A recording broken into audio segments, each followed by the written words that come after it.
ಹಾಲ್ ಇವತ್ತು ನಮ್ಮೂರಿಗೆ ಹೋಗೋಣ ಅಂತೇಳಿ ಬೆಳಿಗ್ಗೆನೇ ಬೇಗ ಎದ್ದು ರೆಡಿಯಾಗಿ ಹೊರಡ್ತಾ ಇದ್ದೀವಿ. ನನಗಂತೂ ತುಂಬಾ ಖುಷಿ ಆಗುತ್ತೆ ಈ ಥರ ಹೊರಗಡೆ ಹೋಗೋದು ಅಂತಂದರೆ, ಅಥವಾ ನಮ್ಮೂರಿಗೆ ನಾವು ಹೋಗೋದು ಅಂತಂದರೆ ಇನ್ನೂ ಖುಷಿನೇ ಅಲ್ಲ. ಖುಷಿ ಆಗುತ್ತಾ ಅಥವಾ ಬೇಜಾರಾಗುತ್ತಾ?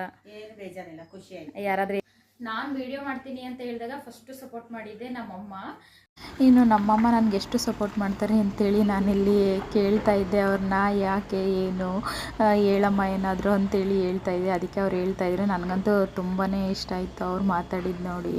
ಇನ್ನು ಟೈಮ್ ಆಗುತ್ತೆ ಅಂತೇಳಿ ನಾವು ಕೂಡ ಹೊರಡೋಣ ಅಂತೇಳಿ ಹೊರಡ್ತಾ ಇದ್ವಿ. ನನ್ನೂ ಕೂಡ ರೆಡಿಯಾಗಿ ಇಷ್ಟು ದಿನ ನನ್ನ ಫೋಟೋ ಇತ್ತು, ಇವಾಗ ನಮ್ಮ ಅಣ್ಣಂದು ಫೋನ್ ವಾಲ್ಪೇಪರ್ ಆಗಲಿ ಅಥವಾ ಫೋನಲ್ಲಾಗಲಿ ಏನೇ ಇದ್ರೂ ನನ್ನ ಫೋಟೋನೇ ಇರ್ತಾಯಿತ್ತು. ಇವತ್ತು ಅವ್ರ ಫ್ರೆಂಡ್ ಫೋಟೋ ಹಾಕ್ಕೊಂಡಿದ್ನಲ್ಲ, ಹಾಗಾಗಿ ಕೇಳ್ತಾ ಇದ್ದೆ ಅಷ್ಟೇ. ಫ್ರೆಂಡ್ಸು ಕೂಡ ಇಂಪಾರ್ಟೆಂಟ್ ಅಲ್ವಾ, ಅದನ್ನೇ ಅವರು ಹೇಳ್ತಾಯಿದ್ರು. ಇನ್ನು ಅವರು ಕೂಡ ಚನ್ನಪಟ್ಟಣದಲ್ಲಿ ಒಂದು ಹೋಟೆಲಲ್ಲಿ ಊಟ ಮಾಡೋಣ ಅಂತೇಳಿ ನಿಲ್ಲಿಸಿದ್ವಿ. ಇನ್ನು ಊಟನೂ ಮಾಡಿಕೊಂಡು ಹೊರಟ್ವಿ ಊರಿಗೆ. ಇನ್ನು ನಮ್ಮೂರು ಸಿಗ್ತಾ ಇದ್ದಂತೆ ನಮ್ಗೆ ಎಷ್ಟು ಖುಷಿ ಆಗುತ್ತೆ ನೋಡಿ.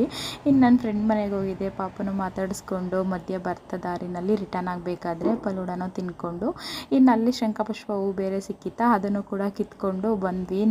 ನಮ್ಮ ಅತ್ತೆ ಮನೆಗೆ ಬಂದಿದ್ವಿ. ಅಲ್ಲಿ ಅವ್ರ ಮೊಮ್ಮಗ ನೋಡಿ ಒಂದು